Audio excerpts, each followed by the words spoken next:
Mustache or no mustache? That is the question on PopCon.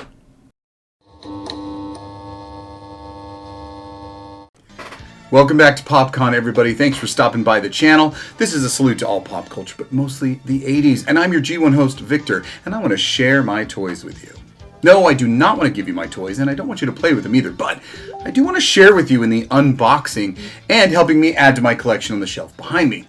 Today, I've got 2.5 toys to review. Are you ready? Today we've got Masters of the Universe Origins Sorceress and Masters of the Universe Origins Royal Guard, or Eternian Guard, or Guards, however you want to look at it. But let's look at them. Let's go ahead and give them the once-over and then find their place with the rest. Let's get it on! This packaging is more than deluxe. It's similar to the Rise of Evil 2-pack. The window shows us an Eternian Guard plus the other parts for an alternate look using the original mold of Man-at-Arm's head. The complete packaging art is delicious and wraps around this Easter egg with the roots and the vines along with that mace. We know it's the heroic Moss Man joining the fray. But on the back card art, we see some original look of looks like the guards fighting Keldor, and we also have some of the action features possible and the cross-sell of Wind Raider. I wonder if I should get that. And here's more of that gorgeous artwork, glowing undead, coming to fight the warriors with Eternos Palace looming in the back.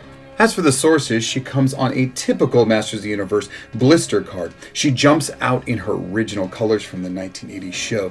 The back shows us others in her wave for her cross-sell, like Jitsu and Buzz-Off, which I do have. Also shows her action feature, being that her wings can come up. Now, they are not automatic, they are manual. And the art there is a great new representation of the original artwork from the 1987 Sorceress action figure, complete with Hordak. She's a great addition, so let's get these open. Well, alright, let's get these packages open. I've been dying to do it. Obviously, I have these sitting off to the side for a while and want to make these shows for everybody to up close and personal. Now, I do have another Sorceress. She's back there in Castle Grayskull, and it's the Temple of Darkness Sorceress, all in white.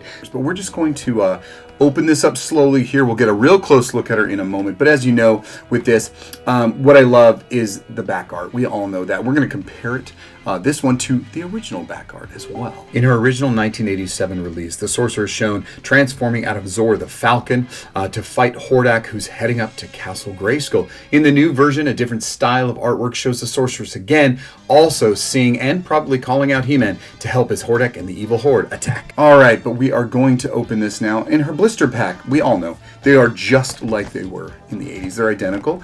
A couple of added words and phrases on it. What I do love is that they do show the wings opening as an action feature. So anyway, we're just going to peel this back as we do. Pull out the mini comic, which is actually Challenge of Jitsu. Now, I did have this one already with Jitsu, of course, so she was part of that wave. Just been waiting a while to open her. So, see her in the blister pack there. We just pull her out. Going to go ahead and set that aside. Here we see the Sorceress in her very traditional hawk or eagle. Is it a hawk or an eagle? Is Zor a hawk or an eagle? I don't know. I should look that up. But either way, she becomes the beautiful Zor that can leave Castle Grayskull. She does have one tie in the back. And you can see here she comes with her staff. So we'll talk about that when we up close and personal. Her look here, her colors already look fantastic, very reminiscent. You do harken back to the original show. Now the one that is unique, the one that we're going to open right now that is very unique is these Eternian Palace Guard. Royal Defenders is their description. Now, as far as I remember, there were no Eternian Guards sold in the original Masters of the Universe toy line in the 80s. We see that there is a guard here, but we also see that there's an alternate head. We'll get a little bit up close and personal about that head without its mustache and the few changes that are on that compared to the Man-at-Arms I have. So we know that there is some beautiful artwork there. And we will talk about that artwork because it always harkens or hints to who's coming out next. And I see a Queen Marlena there. Now we know that King Randor is coming out, but we'll talk a little bit more in that. So yes, I'm going to open this up here. Now we know that Masters of the Universe Classics did some guards and they look a bit different. These definitely have a very, very familiar look, even from the original cartoon, as well as the Netflix one they came out. So we're going to slide their package out this way. We're going to take the box, put it over here for a moment, and here we see them. We see an action figure with weapon, including some, oh gosh, I remember the name of this once. I don't know if it's an Hellbird or Hellbird. It's a spear axe. And then this shield, which we'll find that shield was duplicated. Now it was a copy of the one from Classics. Now the funny thing, you do come with the armor that Man-at-Arms wears, including the chest armor and his weapon. Now I do have Man-at-Arms, of course, but you can make this a different Man-at-Arms if you choose, depending because of the head you get. So I will show you an up close head right here. That is of course the non-mustache. And I got a great story to tell you about the non-mustached and mustached action figure I had back in 1982. So, you know what time it is. We got to get a better closer look at these. By the way, I did not see I didn't see a storybook for them, so I guess that's not true, but they do have, of course, how to alternate parts. So, with that, it's time for Carousel. Right off the bat, the figure is dynamic. Great colors and very regal. Look at those eyebrows. He's got this bird on his shield, symmetrical armor all around. He has a shield in his hand as well as a spear axe. I think it's called a Hellbird, but we'll figure that out later. So now he does come with these parts. It is an exact replica of the Man-at-Arms armor, his mace, and also this extra head. Now this extra head could look like an alternate head for a different looking guard, but it's not. It's the original mold of Man-at-Arms, the action figure that came out in 1982. So what they're doing is saying, hey, do you want to build up an original Man-at-Arms? Because here's mine. Now, mine has the mustache. This was the Masters of the Universe Origins that came out in retail, mass produced. There's a little bit of difference in the armor, the design of their helmets, but you can see that his armor is the same. Man-at-Arms has a mustache in my version, but I have a chance to make that change. I quickly swapped the head out so it looks like a grizzled old extra soldier, but this is really still original Man-at-Arms head. We can see here that there are some differences still within the blue armor and the cuffs. The helmets are very unique because the design on Mustache Man-at-Arms is the right one from the original, but these two have identical designs on their helmet, and there's a reason for that. Oh, this, by the way, this shield sucks. It's the same as Stinkor, and he just can't hold it in his open hand. So you can't put it in the other hand because then he couldn't hold the spear. So whatever. I mentioned earlier how these designs were the same. There's a reason. Underneath that disguising metal faceplate, it's the exact same face. So it's grizzled original mold Man-at-Arms. So that's why they have that same design on their head. And yet you see on the Man-at-Arms with the mustache, he's got that design from the original, but the mustache isn't original. Is this making sense yet? Holy cow. So here I've got a soldier out there. So I've got the soldier with the faceplate. Now I'm going to pop in, head off. It's not always that easy. Some heads are a little tougher than others, but I'm swapping out the head here. So I'm taking my mustached Man-at-Arms action figure, popping off that head, and I'm putting on the original. Now what you're looking at is a representation of the 1982 retail Man-at-Arms look. Totally all green, no accents in the blue or even the red button on his belt. That head helmet isn't quite right, but the grizzled face is without a mustache. So here I've got the two. I could just leave it like that and have two different characters here. Man-at-Arms and all the soldiers that are below him wearing that fantastic bird shield, which actually has some history in the comics.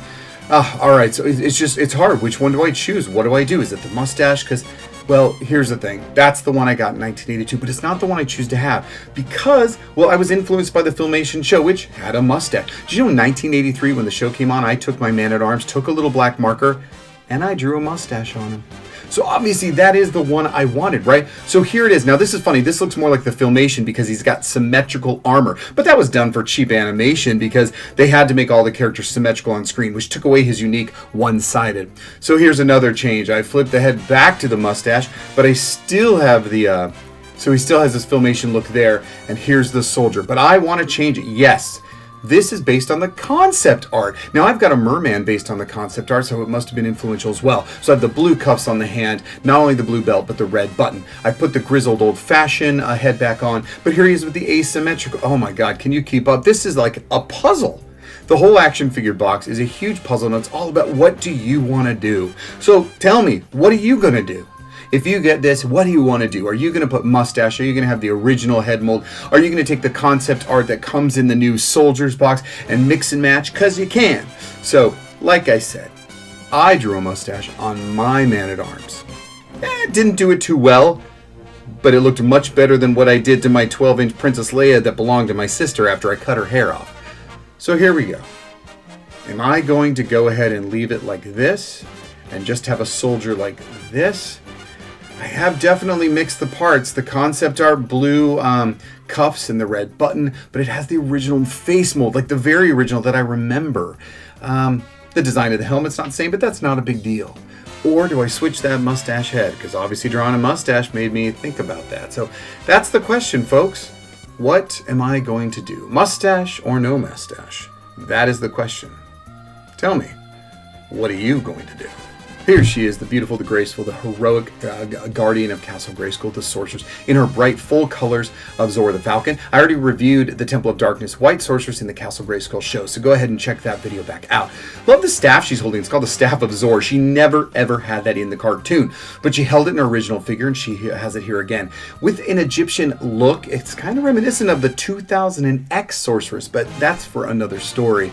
The beautiful color here, there are feathers carved into her costume, but they're given a gray wash so you can see them better. Her wings pop up as they should, manually like that, and she's a great looking figure. Glad to have her added to the collection. So here's all three. I mean, well, 2.5 of the characters I just reviewed. The Sorceress, the Eternian Guard, and there he is, man-at-arms with the original molded, grizzled, non-mustached face. So, what do you think I'm going to do? What do you think I'm going to end up with? Am I going to keep the mustached head that I've had on the shelf? Because I was certainly inspired by Filmation drawing my own on my original action figure.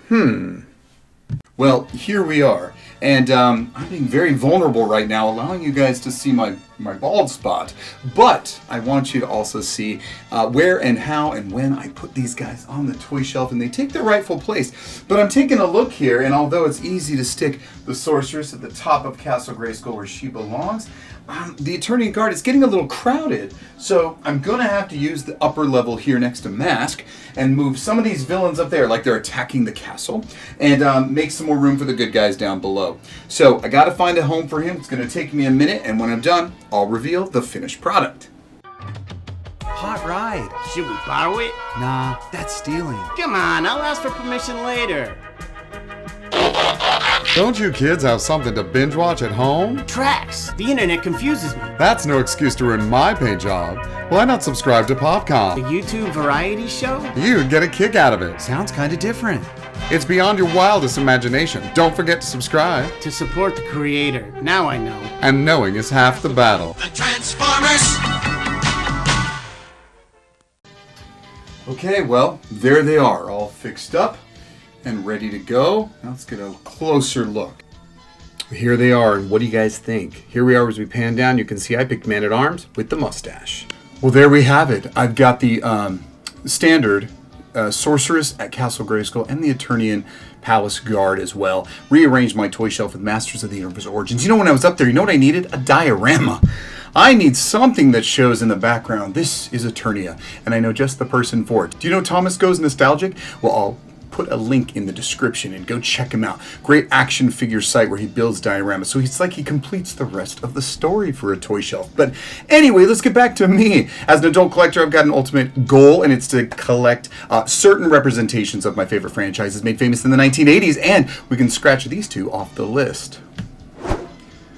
Okay, we are getting there, we are getting close, and I hope you stay with me for PopCon and join me for a lot of other shows. And if you checked out any of those Easter eggs that were throughout the show from Collection 82, the graphic design and illustrations made by our sister site, which is actually yours truly, please click the link in the description as well. Hope you get my thing on your thing. Alright, so that was great. It was a lot of fun, and there's more to come. Until next time.